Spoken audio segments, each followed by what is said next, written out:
Hello and welcome to the 9th episode of the F1 Breakdown podcast. I'm Jack George Maynard, a news and blog writer for F1 Breakdown for all you new fans who've just joined us. And Formula 1 has just completed testing. We've just had the final pre-season testing session at Barcelona last couple of days. And we've seemed to have learned a few things from testing. Well, they always say that we've never learned much from testing, but with Formula 1, how it's going, we can always seem to predict who is going to be fast and who is going to be slow. And our predictions have normally been correct over the last couple of years. Like, for example, last season we knew Ferrari had a poor car and they had a poor start to the season. We knew McLaren were going to be quick. We knew that Red Bull were kind of chasing the pack a little bit after the technical changes of the exit of the rear-blown diffuser, which is what Red Bull were doing very well on last year. So we do have a slight indication of who maybe we're going into this season as well. But looking at it, yet again, it looks like Red Bull are leading the way. There were rumours earlier in the season that Adrian Newey had not started his work as much as he would have liked to on the RB9 due to the championship-ending race in Brazil on the 24th of November. So they had a short winter break in order to make sure that this car was ready for the new season. So they said it was a mission and they could be behind the others. That was the rumour that was spreading around, but it looks like that they are at least ahead in the field at the moment. We noticed through their long run pace they didn't show any sort of quick qualifying pace throughout all the test sessions in Jerez and the two in Barcelona. But we can tell from their long runs and how long they did their runs for and how long they were on their tyres and the fuel loads that they could have possibly had at that time, making some rough calculations because obviously we don't know who has the quickest car, we don't know what fuel loads were being run.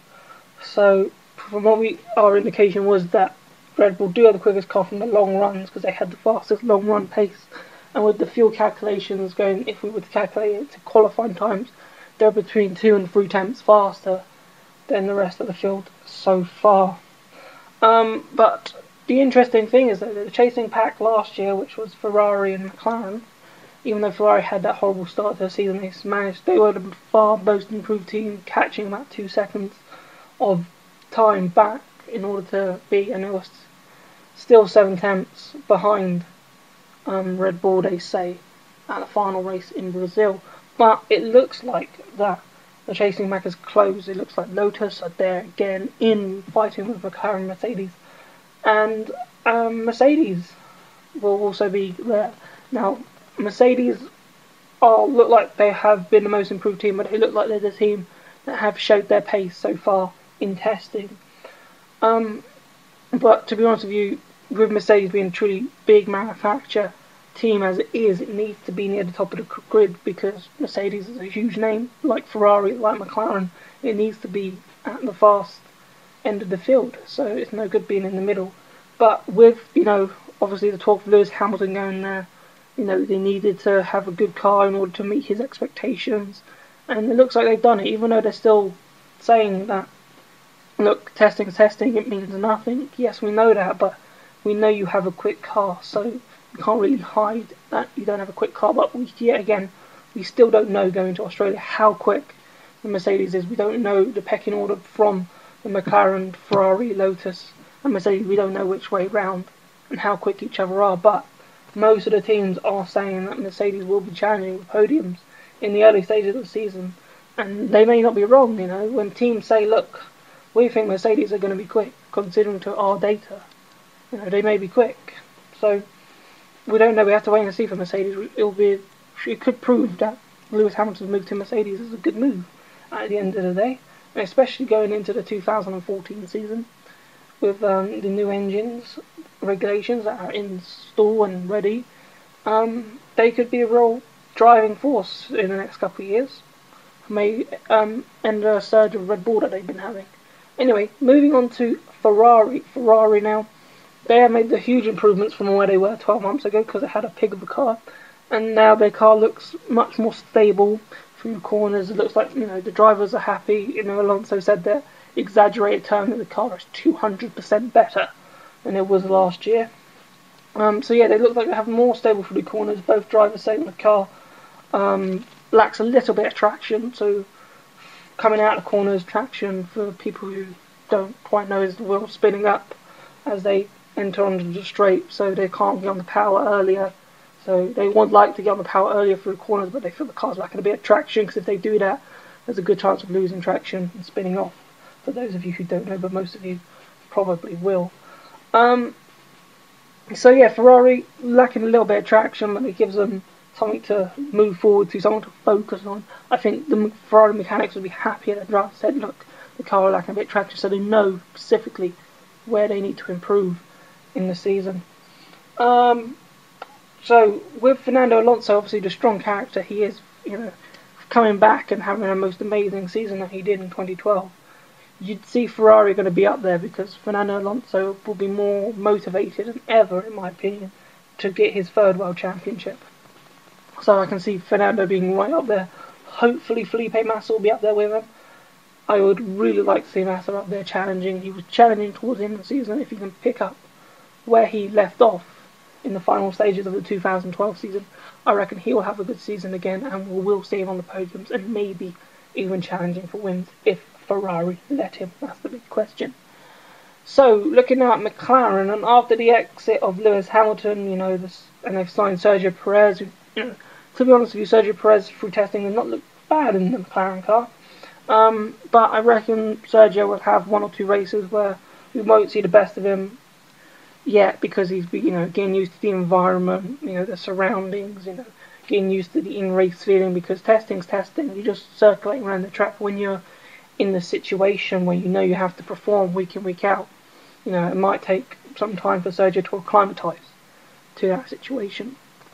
So we might not see the best of Sergio in that car for probably till about China, maybe Bahrain, in the fourth race of the season. You might say that's, for McLaren, you need to be on the ball straight away, but I can't see people expecting him to be bang on straight away unless the car is the fastest car around the track. But I don't think the McLaren car is the fastest car around the track.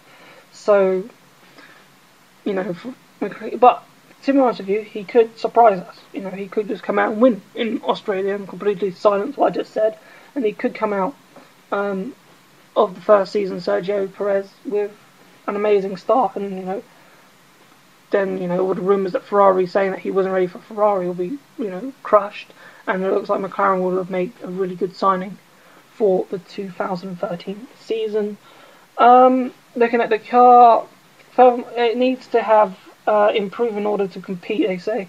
So the driver's saying that they need to improve the car because they don't think they're at the front end to compete with Ferrari and McLaren, Red Bull, throughout the season. So they feel they are behind, but they feel they can catch up, but they want to, so obviously McLaren, they want to be winning races. They don't want to be third and fourth come Australia. They want to be first and second.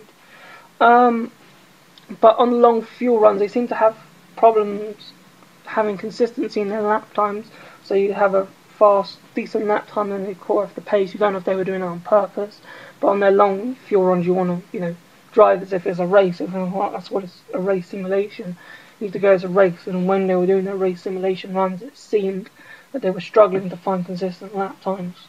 And they were struggling a little bit on tyre wear, but I don't think it's too much for concern at the moment for McLaren. But overall, they do stand a good chance of picking up a few wins and putting in a decent title challenge this year. Lotus are the next team. They yet again have built a solid car. They built a solid car last season, but however, reliability seems to be their enemy at the moment, as they did not get as much running as they would have liked through testing. It seemed like Kimi Raikkonen had all the gremlins in the car, and even he had gremlins on the third day of the final test, having food poisoning and being ill for that day. But on the day that he did come out, on the final day of the Barcelona testing, he only managed to do 41 laps.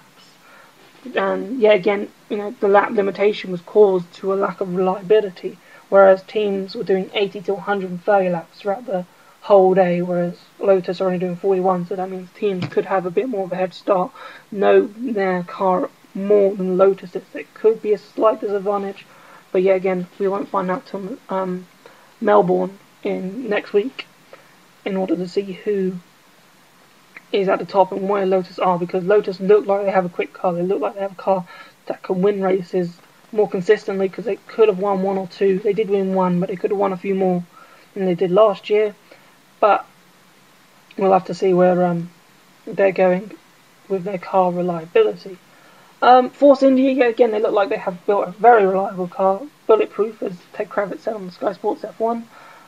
It also seems to have the pace to be challenging for your podium this year, like Sauber did last year, which is good for Force India. They need to, because if Sauber yet again are quick, but they seem to have reliability problems, so we'll get on to Sauber later.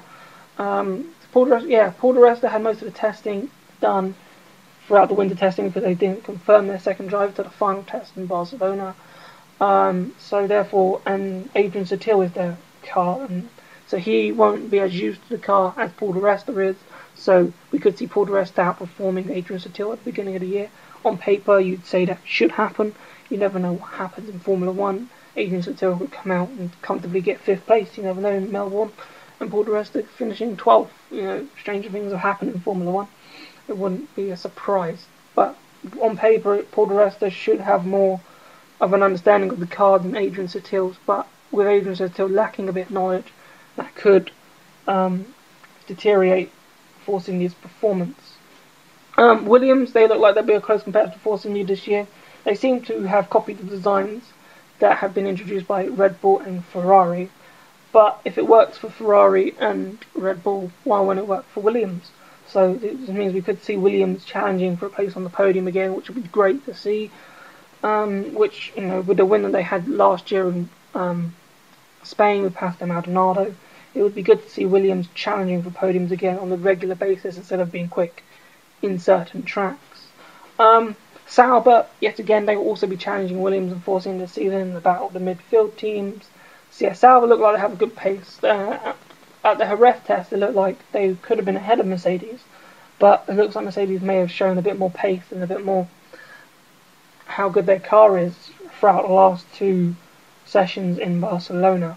But the Sauber car seems to be struggling with reliability problems. They didn't get as much running as they probably would have liked, but we still think that Sauber will be the front runners of the midfield pack, but it is very close between those 3 teams. So that will be a really interesting midfield scrap to keep your eyes on for the first couple of races.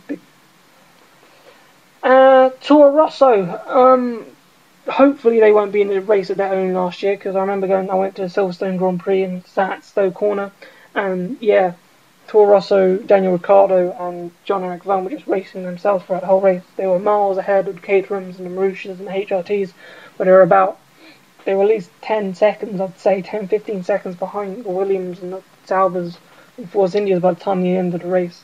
So you hope for Daniel Ricciardo and Jean-Eric Vergne that they have a good car, because they want to have the seat for Red Bull hopefully one day, and you really want them to have a car that fights. They would to let them show their ability in the team. But yeah, but Mark Webber says that he's not leaving Red Bull for the next couple of years, even though they're fighting for that seat. Long left, I got a minute. Finally then, Marussia and Caterham, both teams obviously will be at the back of the grid this year. However, Caterham don't seem to be the ones at the front. It looks like Marussia could be ahead of them this year, which is very disappointing for Caterham. All the promise they've said, it looks like they're going to fail again. Pat Simmons believes that they were running similar fuel loads throughout the test session, so therefore the times that they set were relevant and were real, and you know. But with Caterham promising to do so much and failing to deliver, it's not really good enough. You know, when you say things to the media, you need to deliver. You can't not hold back. So whether Marussia have overtaken Caterham this year, we'll have to find out in Melbourne. And that is it really for this podcast. I'm literally so make sure you subscribe to us on YouTube, get more of our YouTube videos. Join us on Facebook. We've hit over 1,000 likes. We'd love you to keep helping us increase. And yeah, see you later.